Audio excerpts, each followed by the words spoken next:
Well, ladies and gentlemen, we are here. We are live. We are going to talk about AEW All Out live in Chicago. Sears Centre sold out. Brought to you by your boy, Alyx, man. Welcome, everybody.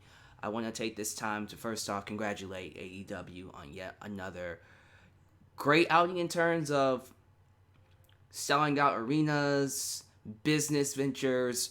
Pay-per-view buys, I heard, were actually pretty damn good for this show. I just feel like it's a great time to be a wrestling fan. If you are someone who isn't, enamored with the WWE product, that desires some sort of alternative, AEW is the show for you. I can proudly say that. And when it comes to All Out, I thought it was a good show. Did I think it was better than Double or Nothing? It kind of... Oh, okay. Already kicking off with Super Chats early.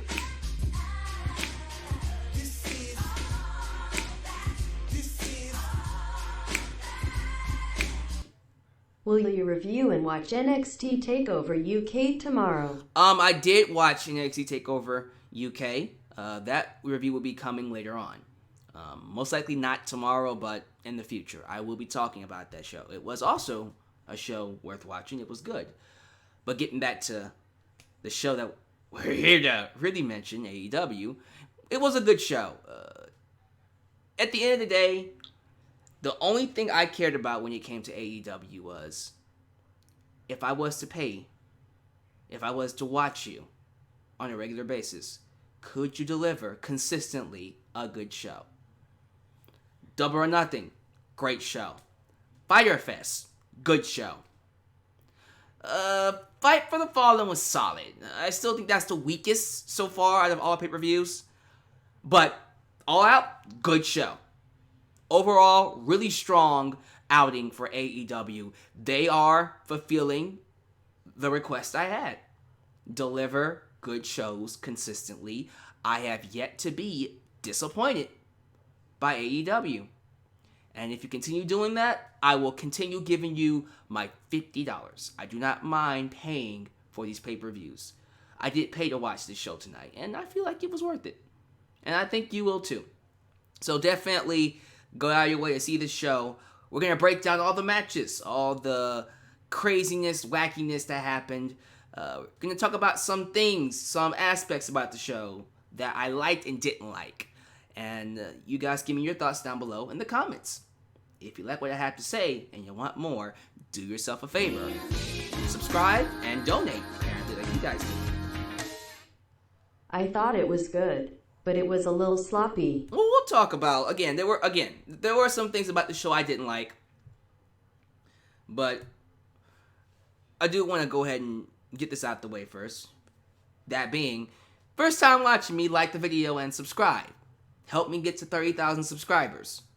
And while you're at it, if you want to help expand the brand of your boy, Alyx, man, you can do a couple of things. You can like me on Facebook, follow me on Twitter at AlyxManBX1. Donate using PayPal, Patreon, Super Chat, as you've seen with people like Mr. P. Boone and Hussy, T-Reaction. And get yourself a Alyxman t-shirt today at Pro Wrestling Tees, and email me at justalyxsworld@gmail.com. Let's do a couple of shout-outs, quick shout-outs in the live chat. Who is here? Who joining your boy, Alyx, man? We got the usuals. We got Elias Ademi. We got Ultra Shadow 9-7, Bryson Mixtape 99, Suzuki, Joseph Winters, David Cook, Randall Hubbard. Hopefully I said your last name right. Jordan Williams, Madeline, Miss Madeline. I'm going to go with Madeline. That sounds better. Nathaniel, Daniel, Gene X. Is it Gen X or Gene X? I'm going to go with Gen X. That sounds better. Mr. Corey Payne.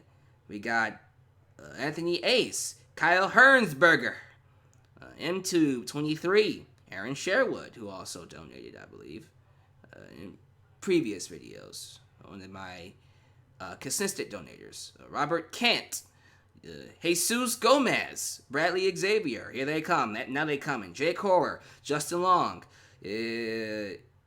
Jonelle Jackson, Spinosaurus. Who else we got here? Valhalla Erickson. Belladonna VA. That's a new one. What's up, Belladonna? Ted Zagaro. Zagaro. Close enough. Maurice Johnson. Avengers Fan 167. And one more. The Elite Squad. So if I don't say your names, not because I hate you. Speaking of Valhalla. Their tag division needs some serious polishing. We'll talk about all this stuff when we get into the actual show. But, man, thank you all for joining me. So far, got a bit over 100 people in the live chat. Let's get some more people in here. You know what to do. Subscribe if you're new and like the video. So, let's start with some aspects about the show that I liked. I do like that we're keeping track of wins and losses. They talked about doing that from the beginning, but we're actually seeing it in play. When they come out during the entrance, on the name bar, right next to it is their win-loss record. And that is going to play into some really big stories and actually make them come across a lot more better. I want to see what comes of that. Because let's say one person comes out, and we'll talk about one guy who's on a losing record right now. Not a losing streak, but a losing record. What will happen if that person comes out and fighting someone who has a winning record? It's going to mean a lot more. It's going to make the matches feel a lot more special because you want that guy to get a victory. So I think that's smart. I like that. I also like the time limits.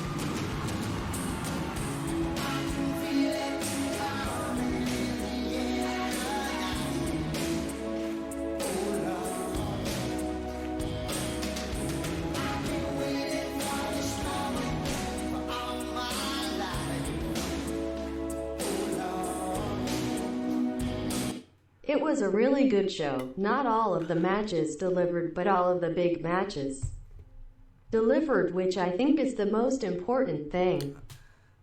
Nicely put, Mr. Spinosaurus. Thank you so much for the $5 super chat. Back to what I was saying, though. I do like the time limits. I think it actually gets you more invested in the matches because time is winding down, and you're like, oh my god, wind this up. And I like that. I like the fact that you understand that the match is about to end at any point in time. So eventually the finish is about to come up. Let's just say you're watching the match is 15 minutes long because 15-minute time limit is the usual. They say 5 minutes left. Now you're just like, okay, what's getting ready to happen? Is it going to end in a draw? Because it could happen. It did end in a draw with Cody Rhodes and Darby Allin. So you're watching and you're thinking to yourself, all right, well, I can't take my eye off the TV now because the match is basically about to end. I like the use of time limits, and personally, I wish WWE would do it more because, I don't know, the matches feel like they go on forever without the time limits. You know what I mean? When you're being told the match will end in 5 minutes, it lets you know, all right, well, this isn't going to go on forever. It's about to come to an end. So you stay more glued to the TV. Other than, WWE, who doesn't even take the time to let you know that the match is almost over. We have a timekeeper outside, and he's just watching the match happen with no reason of existing other than to keep time. In WWE, the match can go an hour, and all right, it went an hour. That doesn't happen in AEW, and I like that. I don't know how you feel about that, but give me your thoughts about time limits. Do you prefer time limits in your shows? Do you feel like it helps the shows or actually hurts them? Because, well, we can't do much knowing that the match is getting ready to end. I'm very curious to know how you guys feel about that.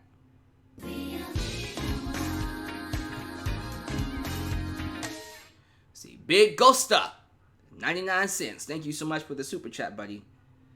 All right, I also do want to mention, real quick, two other things. The crowd. Chicago was awesome. They had a phenomenal crowd tonight. Energetic as hell. Honestly, I feel like all the shows, because we had 3 shows happening tonight.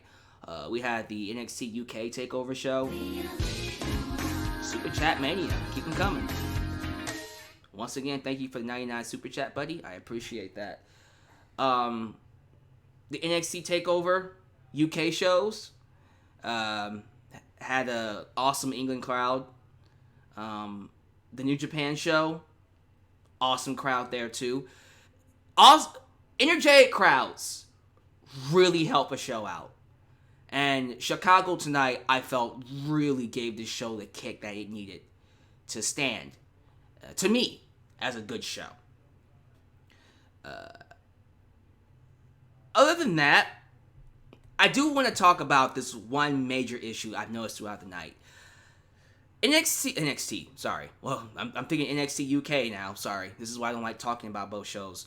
AEW's production, it's been rough since the start. Since Double or Nothing, it's been rough. And we still saw some issues tonight. I especially got annoyed by it during the Casino Battle Royale. When ladies were being called out, and we didn't see them come out because we were too focused on what was happening inside the ring. And I think that's annoying. I'm like, look, I know there's action going on inside the ring, but the main focus should be on the people coming out. And you could just tell whoever was calling the shots backstage production-wise is a newbie. And we need someone that's experienced, some kind of a head of production, some kind of a manager, to be sure, all right, focus on this right now. Focus on that. Focus on this. Focus on that. Get a better idea of how you want to shoot the show. Because production-wise, I'm not saying like the look of the show was bad. I thought the stage looked good. Fireworks displays was awesome. The stage resembled a lot of Double or Nothing, and I think there's nothing wrong with that. I was very pleased in terms of how the arena looked. Just not how it was shot. The way the show was shot was very sketchy, and sometimes it got a little annoying of where they wanted to shoot certain angles of certain spots of the match. And again, that's nitpicking. To be fair, that's expected from AEW. They just started. Honestly, that's not something I'm all too worried about. It will get better as time goes by. And I think they know. Honestly, I think Cody and the Young Bucks themselves are saying the exact same thing. They're like, okay, yeah, we gotta work on production. We'll get that cleaned up. So, just kind of expressing my issues with the show overall. But let's just go ahead into the matches. Let's start off with the pre-show, buy-in, their version of the pre-show. Because we open up All Out with the Women's Casino Battle Royale, where the winner becomes one of the contenders for the AEW Women's Championship. We had the following women in the match. And I'm missing 2. I know there are 2 women I'm missing. They were in there at the beginning and I just forgot to put their name down. It is what it is. But here are the following women in the match that I had written down. Awesome Kong, Brandy Rhodes, Allie, Leva Bates, the librarian, funny, Bea Presley, Priscilla Kelly, oh lord, Tampon Girl, Penelope Ford, Nicole Savoy, we saw Nicole in the Mae Young Classic, Emma, aka Tenelle Dashwood, she was there, Nyla Rose, who was the highlight of the match, Dr. Britt Baker, Teal Piper, the daughter of Roddy Piper, Jazz, old school wrestler, Evilise from Lucha Underground, Big Swole, gotta say it right, Big Swole, who was awesome by the way, Sadie Gibbs, and surprise, the surprise entrant of the match, Mercedes Martinez, who got a massive pop when she came out. I hope they sign her. That's someone they need to sign now. Because when she came out, I was like, that's my pick. I was not even worried about anybody else. I said, go with her. Easily one of the best performers in wrestling right now. And I'm shocked NXT or WWE has not picked her up. Surprisingly, they have not picked her up yet. The match itself, I thought it was fun. A little sloppy. Production-wise, this was the worst. This was the worst match when it comes to production. The worst victim of production. Because you could just tell they were not quite sure how to shoot this type of match. I don't know how I feel about the Casino Battle Royale. I'm happy I like how it's different. I like how it feels different than the usual Royal Rumble Battle Royals from WWE. But there's something about giving each woman their own individual entrance that I think is missing from this. When you have them come out in fives, it's cool, but I think it would be better if they all got their own personal entrance. You know what I mean? That nitpick. Real big nitpick. It came down to, I think it was Nyla Rose, Dr. Britt Baker, Bea Presley, and who was the last one? I think that was Mercedes, right. Awesome Kong and Brandy Rose surprisingly got eliminated pretty early. I thought they were going to go all the way. No, they were gone very soon. No Aja Kong, by the way. I'm pretty sure they're saving that for TNT, which, alright, sure, save it for TNT. I'm trying to think who else had a big moment. Big Swole got a nice moment in there when she took on Awesome Kong. Crowd really got behind her. I just think that's a talent any company would want. That's another one AEW should snatch up. So Mercedes Martinez and Big Swole, snatch them up immediately. Trust me, you'll be glad you did. But getting into the end, Bea Presley and Dr. Britt Baker are having a rivalry right now, and they basically eliminated each other. They canceled each other out. After Bea Presley got eliminated by Dr. Britt Baker, she pulled a Sid on Hogan from the Royal Rumble and helped Nyla Rose eliminate Britt Baker. So they ended up brawling afterwards, and they basically built more hype, more heat for their feud. So the winner ended up being Nyla Rose, which I'm good with. I kind of figured that was going to happen. I said in my preview, it's either going to be Britt Baker, Nyla Rose, or Brandy Rhodes. And they went with Nyla Rose. I'm cool with that. And since she is the first transgender female wrestler they got, it kind of goes without saying, yeah, she's going to be the first women's champ. So, woo! I'm cool with it. I don't hate Nyla Rose. I've always been intrigued with her. I was actually surprised they let her go on that, that losing streak. It's a small losing streak. I don't know. Like, she only lost, 2 matches? And she won this one. So, it's still a surprising way to start her off. I would have suspected she would have gone a while undefeated. But, all right. I'm not booking the shows. So, Nyla Rose will go on to fight for the Women's Championship on the debut episode of, I believe, AEW's weekly show. The next match on the buy-in was Jack Evans and I don't even know what their tag team name is. So it's Ed Helico and Jack Evans taking on Private Party.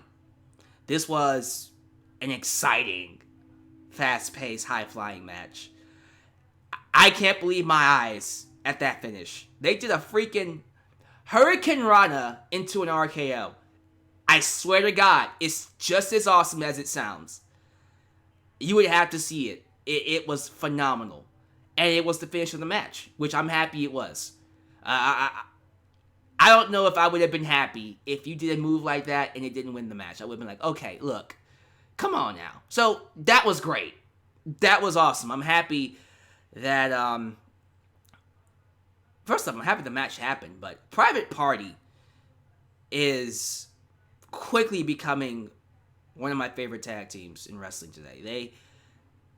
The way they wrestle, the way they just exude energy, the the way that they wrestle, the aspect, the entire act is just fun. And they just smashed very well with Jack Evans and Angelico.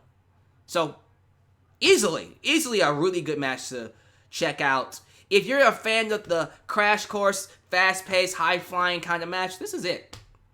Trust me, they did some stuff in this match. Hurricane Ranas and moonsaults out of thin air. Believe it or not, it's really, really cool. Go out of your way to see it. And although Private Party won the match, afterwards, Angelico and Evans attack them because they're heels. They're bad guys. So that was fun.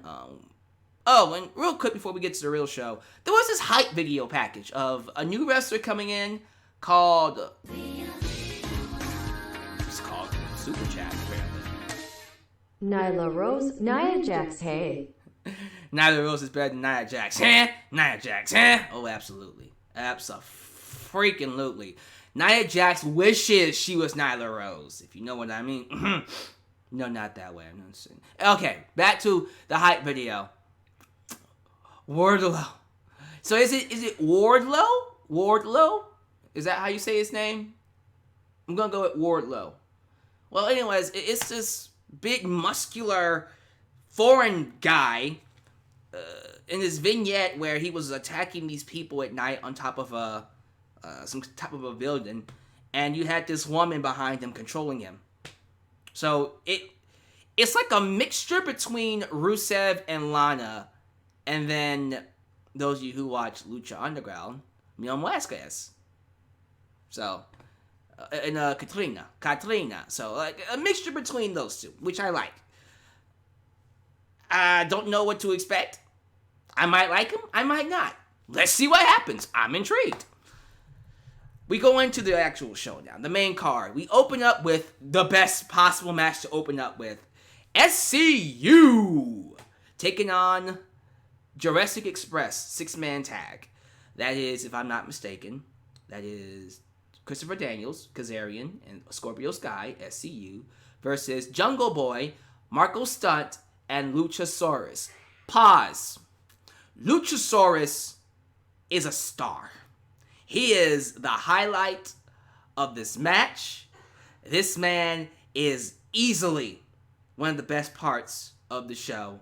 If you saw it, if you saw the match, you will know exactly what I'm talking about. A man that's what, 6'6", 6'7", doing moves that he should have no business doing. A goddamn choke slam into a moonsault. That's awesome. That is phenomenal. Man, I love this match. This was fun. This was just a fun opener. And the great part about it is, I feel like both teams came out looking better as a result. And you can't ask for more than that. Great 6-man tag, which is rare nowadays. When was the last time you got a great 6-man tag? Exactly. It's a great 6-man tag match. And SCU got the victory. Then afterwards, they just all celebrated because why the hell would they not? Really good stuff. SCU wins. But really, everybody won because they all look great, including Luchasaurus. Keep your eye on him. He's going to be a major star. Watch. We got Kenny Omega versus Pac. Pac. I think it's Pac. Is it Pac? Like Pac-Man? Excuse me. And I love how Justin Roberts announced him. He's a bastard. Pac. So, cool. Pac versus Kenny Omega. The story going into this match was, can Kenny get back on track? Because ever since he debuted in AEW All Out, he's been kind of a disappointment. Because he was brought in to be like this beacon, the best wrestler in the company. He comes in from New Japan Pro Wrestling with this hype of being literally one of the best wrestlers in the world, if not the best wrestler in the world. But he's losing now. I think so far he has a losing record. Lost to Chris Jericho at Double or Nothing. Beat Cena at Fight for the Fallen. And then he gets to this match with Pac, which, by the way, other than one slip up, they went for a reverse Hurricane Rana, a Poison Rana, and looked kind of sloppy, but To be fair, Kenny Omega didn't sell it, which I thought that was smart. If he would have sold it, that would have been bad. But basically, they went for a Poison Rana, and Pac didn't necessarily get his legs around Omega. And Omega did the backflip, but he didn't sell it. So, quite frankly, I'll call that a save. I'm not even tripping about that one slip up, because the rest of the match was outstanding. Fantastic all around. If you ask me, this might have been his, and by his, I mean Kenny Omega's best match so far. Is it literally like on the level of a Okada versus Omega? No. Like, it's going to be really hard to expect Okada versus Omega in every match Omega has. You're not going to get that, especially here in AEW. It's a different world. But still, I felt like these two had a phenomenal match. There were some spots in there. It's like you think you know how good they are. You think you know how good Omega and Pac are, but then they do something new and make you question your criteria altogether. Like, do I even know what good is? You know what I mean? So it was a fantastic match. I did love how it ended too, with Pac making Kenny Omega not tap out or pinning him, but having him pass out to his submission move, the Brutalizer, which was like a standing Ring of Saturn. It was crazy the way he locked it in. So Omega loses again, and now he has a losing record, which is not what anybody expected. I'm pretty sure everyone here expected Kenny Omega to go in not just, with a winning record, but to be a world champion. He's not even close to that. He has a losing record, which, color me surprised, didn't see that coming. But I'm not upset at that. Not at all. Guys, listen. You need to be able to tell stories in wrestling. The story right now with Kenny is he able to, live up to his hype? Is he a man that's falling from grace? Or he is.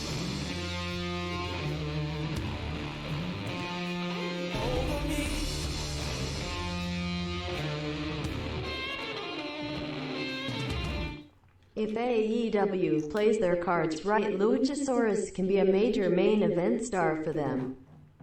He's a big guy who can move incredibly well for his size. He has a unique look and name, and he is over his health. Well, he has the ability to make you care, which, again, that's rare. That doesn't come easy to everybody. So, yeah, I think he does definitely have the ability to be a major star. And I'm excited to see what he's able to do when they start airing regular shows. Now, getting back to Omega, the story is he's fallen from grace. He's falling from grace. What's going to happen? Is he ever going to be able to regain that top spot? Well, that's what's going to keep you watching his matches, because now, if I'm not mistaken, his next match most likely will be against Jon Moxley. And it's looking like he's going to lose that one too. That might end up being the story with Omega. He's just going to keep losing. But if he keeps losing in ways like this, he got pinned by Jericho, but then he passed out to Pac. He just might get brutalized to death by Jon Moxley when they have their match. So, let's see what happens. I think the story that they're telling with Omega is smart. Is it something I like? Not necessarily. I personally want to see Omega in the main event, but who says I won't get that? It's just not going to happen this year. There's plenty of time to get him there for next year. We got to think about the future here, guys. We can't just blow our load too soon. So I'm happy with the balls of AEW to actually do this with Kenny Omega, because I don't think this would have happened with WWE. WWE probably would have pushed him straight to the main event and showcased him in a way where he most likely would have been overexposed. Thank God. But with AEW, they're like, look, we're telling a story here. So just go with it. Let's go with it. Let's see what happens. Because wins and losses matter here. And right now, he has a losing record. Let's see how it goes. Moving on. The next match we're talking about, I think it's the triple threat match, right? Right. Oh, let me get this right. Sorry about that. It is the Crackle, Cracker Barrel, Cracker Barrel. I can't even speak right now. Cracker Barrel hardcore match, triple threat hardcore match. Jimmy Havoc versus Darby Allin versus Joey Janela. So I already knew what kind of match we were getting when Jimmy Havoc got a staple gun and stapled himself.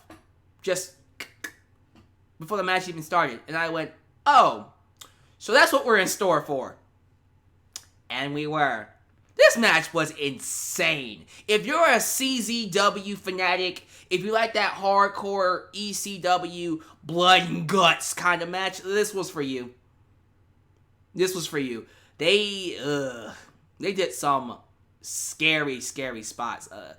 They had Jimmy Havoc tied up in a freaking, like, in one of these chairs. They took thumbtacks and thumbtacks and shoved him down his throat and his mouth. It was disgusting. Freaking Darby Allin, who apparently is Tony Hawk's lost cousin, had a skateboard with thumbtacks on the bottom of the board, and he did like this freaking Tony Hawk move where he came off the top rope and then jammed the skateboard, the thumbtack skateboard, in the back of Joey Janela. Nasty. Oh, and speaking of Darby Allin, this crazy son of a bitch, got one of the Cracker Barrels, the little barrel they had on the stage, grabbed it, carried it to the ring with him, got on top of the rope with it, and then did that Dundon drop off the top rope with it, and completely missed Jimmy Havoc on the outside. It looked like he almost killed himself. That spot was scary. Awesome! But scary. We had a lot of those moments in this match. We also had a comedy moment in there. Joey Janela reached under the ring and got a freaking tennis racket and was like, man, and tossed it away because it reminds him of Jim Cornette, who he hates, because Jim Cornette isn't a fan of Joey Janela. Funny. It really was funny. Speaking of Joey Janela, he ends up taking the pinfall. Trust me, after Darby Allin took that crazy bump, that dungeon drop off the top rope, he was done. We didn't see him again. We shouldn't see him again. That was really cool. Good call. But the match ends with Jimmy Havoc pinning Janela after taking, what was it, a choke slam through a Cracker Barrel? Yeah, through a barrel. Yeah, that was the end of the match. It was good. Trust me. For me, I appreciate the variety that this match brought to the show. Not every match needs to be the same. Sometimes you need hardcore wrestling. Sometimes you need a good old school wrestling match. And sometimes it needs to be crash course craziness. Alright? Personally, if it was up to me, I would have switched Jack Evans and Angelico versus Private Party with the Best Friends versus Dark Order match. I think that the Dark Order versus Best Friends match should have been on the buy-in. Quite frankly, I think the Private Party versus Jack Evans and Angelico match should have been on the card, because that was a much better match to showcase. I should have paid for that match instead of the Best Friends versus the Dark Order, which, I gotta be real, that was the weakest match on the show. I basically dozed off. I'm not gonna lie, I dozed off watching this match. And the crazy part is, it was for a bye, first round bye, and the AEW World Tag Team Tournament. Darby Allin is a real-life video game character. Basically, he is. He's the kind of guy you see in the Tony Hawk games. You know, have you ever played the PS2 Tony Hawk game? Please tell me you have. I'm pretty sure most of you have. He basically would be a character in that. Anyways. Yeah, the tag team match to determine who gets the first round bye in the AEW World Tag Team Championship Tournament. It put me to sleep, y'all. I dozed off. I wasn't a fan of it. I don't get the Dark Order. I don't get it. Again, just like the Liberians, I appreciate AEW trying to be different. I appreciate them trying new things out, at least giving them a character. I don't really know if this is working, because even Chicago was dead like straight up silent for the Dark Order. Oh, I don't know. It's not for me.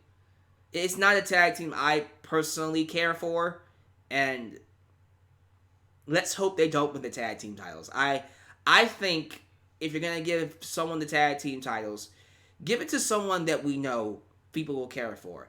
Best Friends, not necessarily a tag team I care about.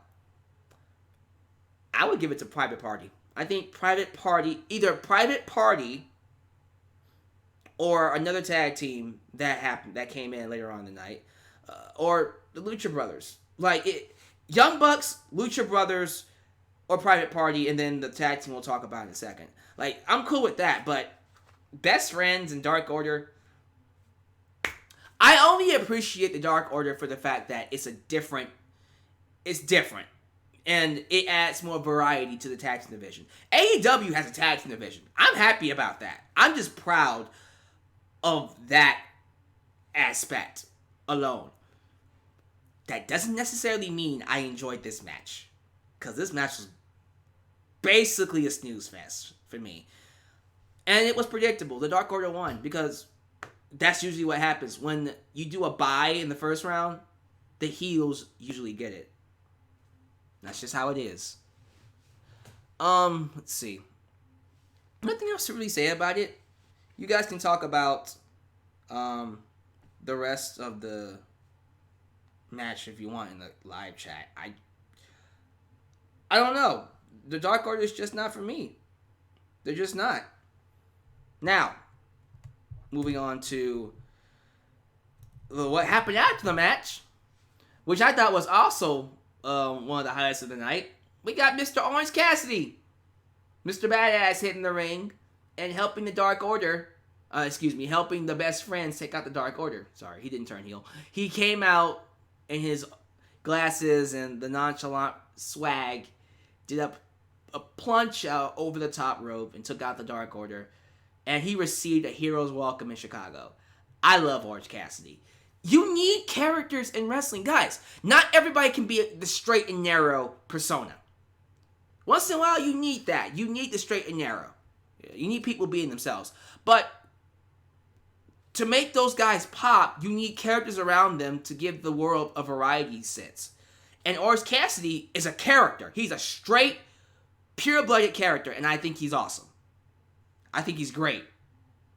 So, I'm excited to see what he does.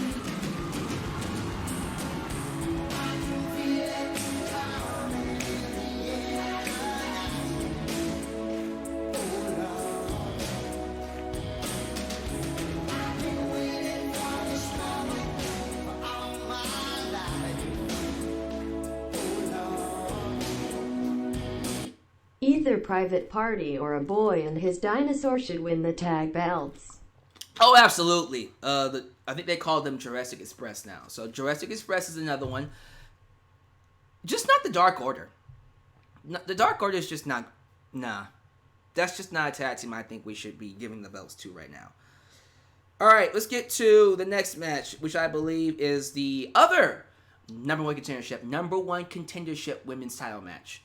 It was Riho taking on Hikaru Shida.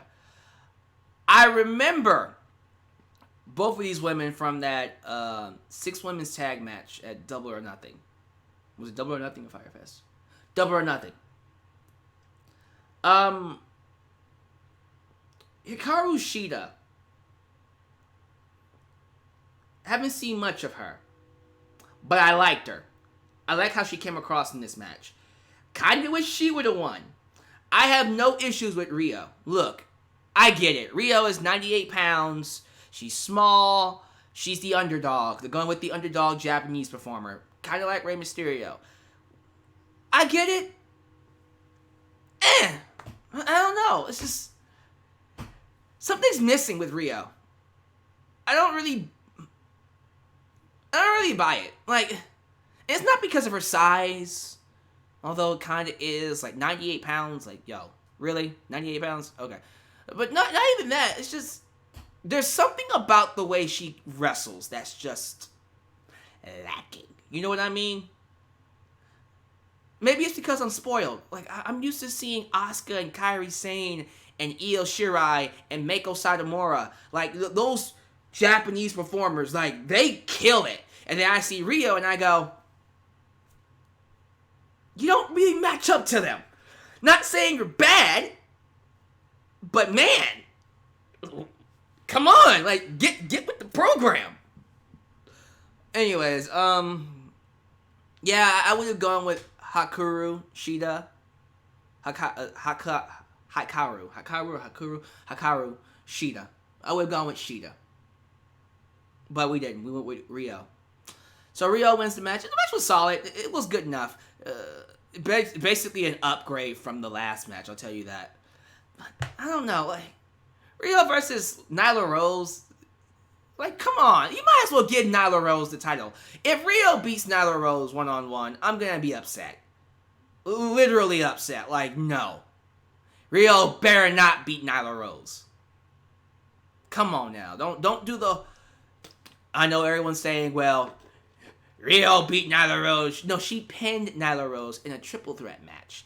That was a little bit more forgiving. Although I didn't necessarily like that either. It was a little more forgiving because she had help.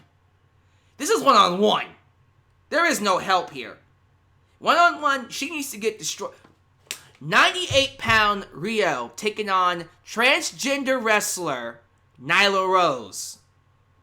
She better get destroyed. There shouldn't even be a contest here. Nyla Rose needs to win that title. If Rio comes out the winner, there will be a rant. And I'm not even saying that she can't be champion. It's not even about her size for the most part. It's not about her size. It's about her. Like, what was her name? What was Magical Girl? Magical Girl. Yuka something. Yuka. I forgot her last name. Is it Yuka Sakazaki? Sakazaki, something like that. Yuka, Magical Girl, has a lot more personality, and she's small too, but I like her a lot more than Rio. I would have taken her over what we got here, but whatever. Sure. Do the match, but just have Nyla go out there and destroy her. That's literally the only reason why I think this match should happen. For Nyla Rose to go in there and absolutely obliterate her and win that championship. I won't take anything else. So, give me your thoughts on the match. Hopefully, things will go the way I want it to go. But knowing how things go, when I say do something, they do the opposite. We'll see. Cody Rhodes taking on Shawn Spears. In Cody Rhodes' corner, he had MJF, Maxwell Jacob Friedman. And in Shawn Spears' corner, he had Tully Blanchard. By the way, Tully looked good out there. He looked really good. I feel like he can actually have a match or two. This was a good match. I thought the highlight of the match was Arn Anderson making a special appearance and giving Shawn Spears... Was it Shawn Spears? Yeah, Shawn Spears the double-A spine buster. Still got it. The Enforcer still got it, man. I popped huge for Arn Anderson.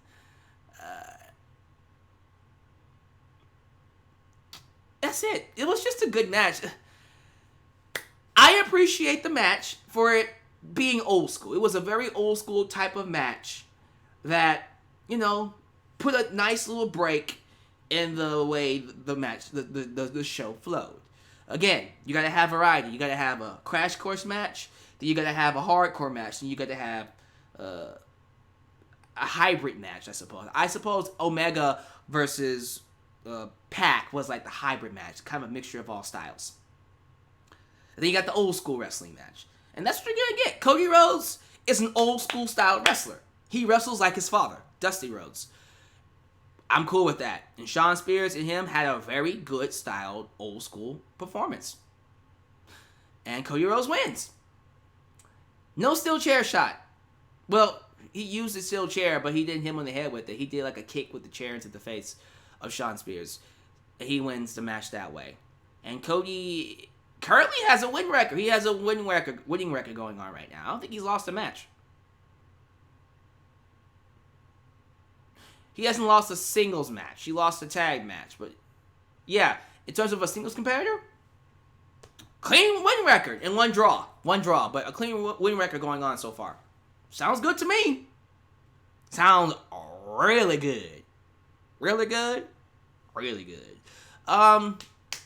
They teased MJF turning on him after the match. Okay, sure. If that happens, that would be in the character of MJF. But didn't happen. He's still his friend.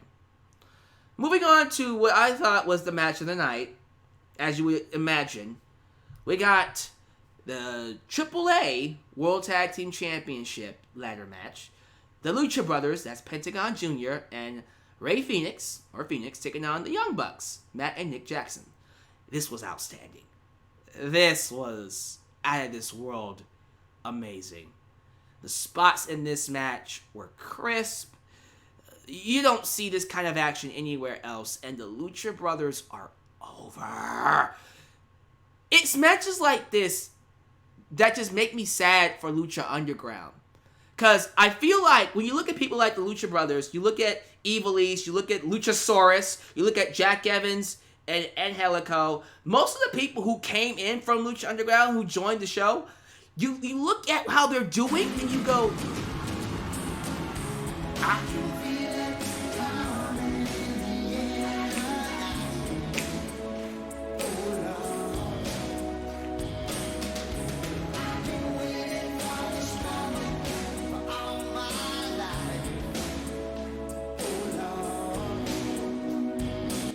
Riho is my pick to win 100%. Sorry, Nyla. Disagree. I'm pretty sure Nyla Rose is about to destroy Rio. Now,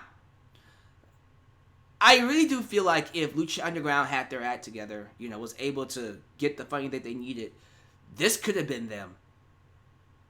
They had the ability to make characters. They had the ability to make stars. That's what's disappointing with Lucha Underground. I feel like, how do I put this? In comparison with WWE, WWF, I feel like Lucha Underground was the NWA or AWA to AEW's WWE. Basically, WWF took all the great talent from AWA and just made a show out of it, which is great. I feel the same thing with AEW. I feel like AEW got lucky with Lucha Underground and took a lot of their good talents, which is great.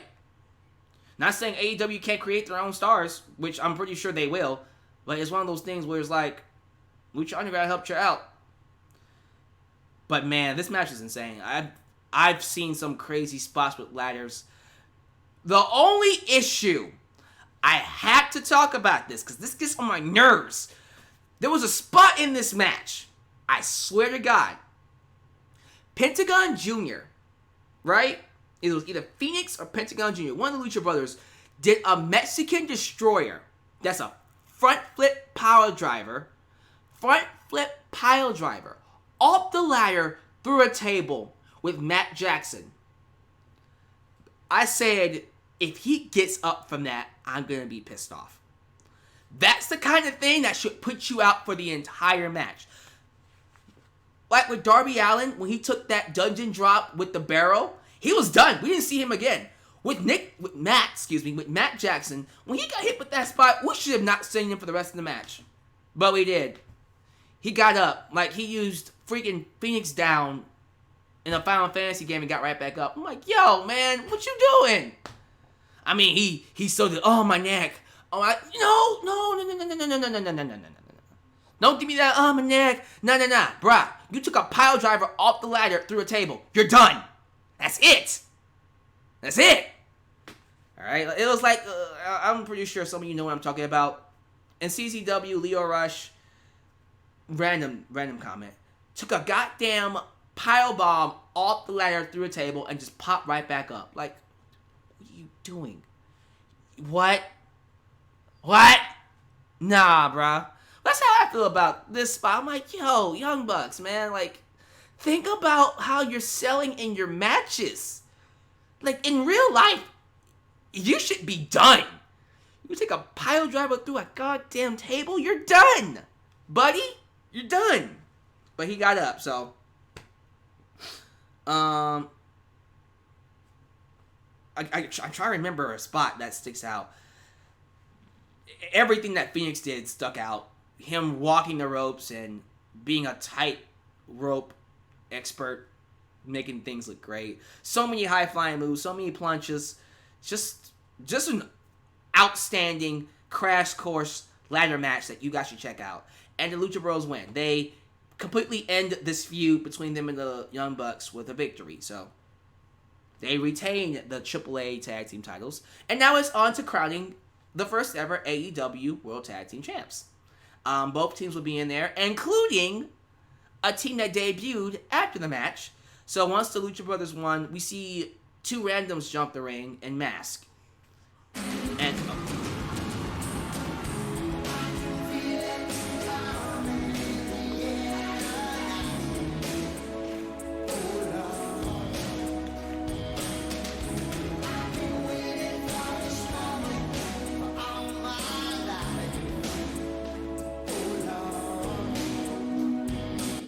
That kind of spot should be used to write someone off for an entire year.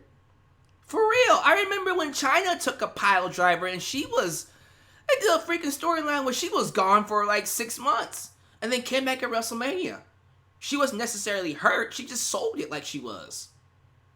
I miss those, man. We don't do that anymore. Now people can take a freaking pile driver off the top of a ladder through a table and then he just gets right back up. What the thank you for mentioning this. I was reading the live chat. Sling blade off the ladder. That was nice. A Pentagon sling blade off the ladder. He literally did a sling blade from one side of the ladder to the other side. And I think he took down Nick Jackson. Was that Nick Jackson? One of the Young Bucks. Nick Jackson removing Pentagon's mask. That was low. That was messed up. Hilarious. But that was messed up. But yeah, after the match, let's get to what I was talking about. After the match, we saw two randoms in masks come out and attack both tag teams. Luchasaurus has the potential to be a megastar. Everybody's been saying that, and everybody agrees. TPA Cliff, thank you for that donation. But yeah, they attack them both, remove their mask, and it ends up being LAX. Now, not the original LAX, not Hernandez and Homicide, which, by the way, if it was them, I would have lost it. It was Santana and... Wait, what was his name again? They told me in the live chat. Let me find it real quick. It was Santana and... was it Ortiz? Ortiz? Yeah, Ortiz and Santana. Yeah, I said it right. Again, I don't watch a lot of Impact Wrestling, but I know they came from Impact Wrestling. So, Ortiz and Ortana. Ortana? Oh my god! Santana and Ortiz. LAX.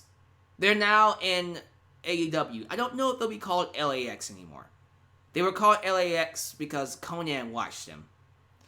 What they're called now, I have no clue. But I'm cool with it. I mean, variety. That's something I will give to AEW's tag team division. There's legit tag teams. There's a legit variety. Unlike WWE, when you look at their tag team division, look who the champs are. Rollins and Braun Strowman. Oh my god, Baron Corbin and Rollins. That would be even worse. Braun Strowman and Seth Rollins taking on Dolph Ziggler and Bobby Roode. What the hell? Compare that. That's the state of the WWE tag team division right now. Compare that to what we see in AEW. It's not even in the same damn library. So appreciate what we have in AEW. A legitimate tag team. Thank God. So happy we have a tag team. Now, let's go ahead and get to, I believe, the main event, if I'm not mistaken. Yes, the main event. To crown the first ever AEW World Championship. We got the Painmaker, not the Rainmaker, but the Painmaker, Chris Jericho, taking on Hangman Adam Page. It was good. Wasn't spectacular. Wasn't a match of the year candidate. It was a good old-fashioned, old-school wrestling match. And that's all I have to say. Paige, for sure, will be a main event player one day. I like the fact that he came out with a horse. That was awesome. And his cowboy shit. But, he has potential. It's there. But the right decision was made here. They gave the belt to Chris Jericho. And I'm happy they did. There was no other way this match should have ended. Jericho was the right decision. Jericho will bring a lot of eyes to the product. Jericho has the regimen. He has the legacy. He has the history of championships to make that title matter. And he has the ability to make people care. So that was the right decision. I think going with Heyman was not the right call as of right now because he's still not established yet. I think Hangman Page should win the secondary championship. If they have like a TV championship or Intercontinental title, that should be Hangman Page's title. That will be the workhorse title. That will be the title for Hangman Page. For Chris Jericho, he should be world champ. And whoever he fights, whether it's... Listen, I think Chris Jericho's next opponent will most likely be Jon Moxley, which... Yes! Give Moxley the belt, please. Or it's either going to be Jon Moxley or Cody Rhodes. People who actually have winning records. Sorry, Omega. But eventually we'll get to Omega, but we have to tell a story. We have to tell the story with him first. Jericho being world champ was the right call. And that's how we end the show. No CM Punk. I know a lot of you were expecting him, and I told you not to expect him. I even predicted he wouldn't show up. He didn't. He did a StarCast appearance where he talked about, he doesn't really miss wrestling. He doesn't miss it. He's proud of his career. He still watches here and there. But he doesn't miss it. He's happy. That's not saying he won't show up in AEW in the future. I just didn't think he was showing up tonight. Now, this should be talked about. Oh, actually, before I get to that, real quick, commentary. Let's do a quick review on commentary. Jim Ross, Golden Boy, Excalibur. No Alex Marvez tonight. Good. Alex Marvez, I thought, was killing the commentary table. Golden Boy, Excalibur, Jim Ross worked so much better. This, to me, was the best commentary we've seen from AEW. Period. I thought this trio worked so well together, and Jim Ross was able to pick his spots. And I think he was able to mesh well with the combination of Excalibur and Golden Boy. Quite frankly, this should be it. Now, every once in a while, you can take Jim Ross and replace him with Tony Schiavone, or do Tony Schiavone and Jim Ross. Maybe you can switch it up a little bit. Maybe when we do the 2 hours on TNT, first hour is Excalibur and Golden Boy, and the second hour is Tony Schiavone and Jim Ross.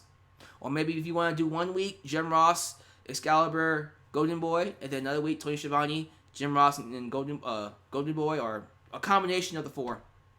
We're good with that. I loved commentary tonight. To me, I think they finally found the combination that works. It wasn't distracting. They did a really good job calling the match. Gave a lot of energy to the spots where they needed it. Called the moves. I thought it was great. I thought it was a great, great night for commentary. For sure. Let's talk about this now. Because I thought about this for a while. Do you know when AEW is returning to Chicago? It's returning to Chicago in November. I'm calling it right now. I didn't think CM Punk was going to show up tonight. But that show? Something tells me. I get the feeling. I got the feeling. Woo! Keep your eye on that show. Keep your eye on that show. I have a feeling that's when you might get a surprise. It sucks that I get it. I know some of you are just like, I really wanted to see CM Punk tonight. Yes, I get it. It would have been a great night for CM Punk to come out. Imagine if Chris Jericho won the title and then Chris Jericho gets confronted by CM Punk. Wouldn't that be awesome? Wouldn't that be great? Trust me, I understand. It would have been phenomenal. But, I'm kind of glad they didn't do it. Believe it or not, I'm happy the show is able to stand on its own two legs and not have to go on this idea that they needed CM Punk to make the show work. I'm happy that we didn't do that. With that said, I still believe, because I said this a long time ago when AEW was announced, they will get CM Punk. I think eventually they will sign him. Oh, he's coming to AEW. Like, without question, he's coming to AEW. He ain't going back to WWE. He's coming to AEW. I just didn't think he was coming tonight. But in November, when they go back to Chicago, that actually might be the time he shows up. I have a feeling they're going to get him. And of course, if you get CM Punk, guess what that means? You get AJ Lee. So. And when is it again? Is it Thanksgiving Eve? Yeah, Chicago's going to be Thanksgiving Eve. So. Yeah, and some people are like, it's not going to happen. Well, if it doesn't happen, it doesn't happen. But they're going to sign him. I can guarantee you that right now. They're going to sign him. But, anyways, that's my review of the show. It was a good show. It was a strong outing for All Elite Wrestling.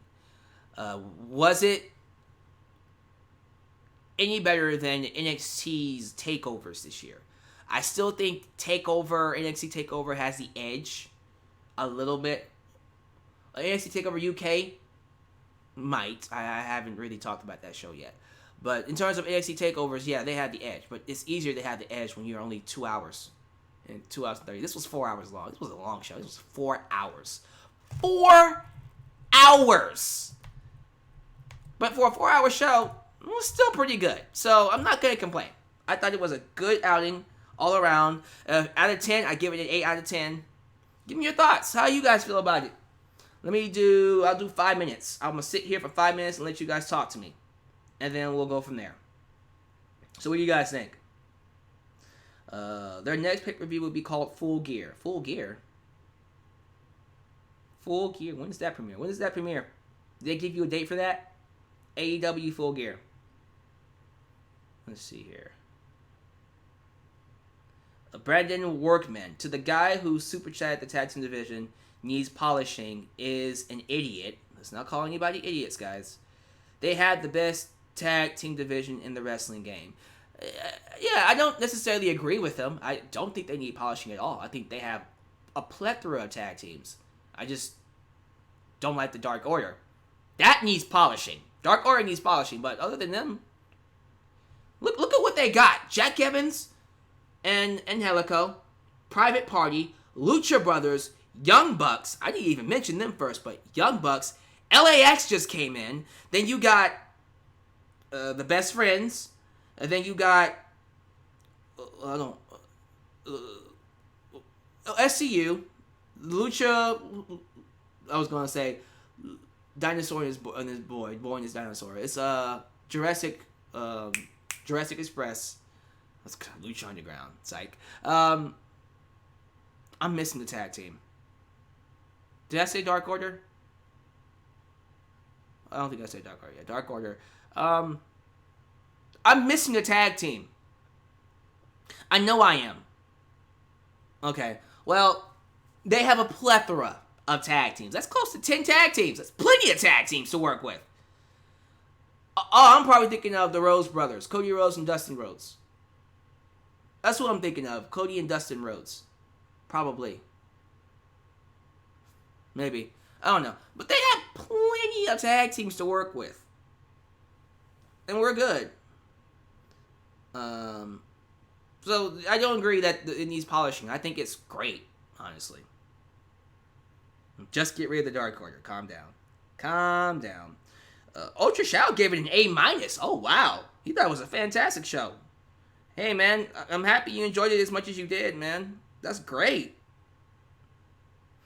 Melvin Jackson says he wanted Britt Baker in there. She could be champ like Adam Cole. Baby. Baby. Let's see here. Juan Lopez says NXT UK was better. We'll see.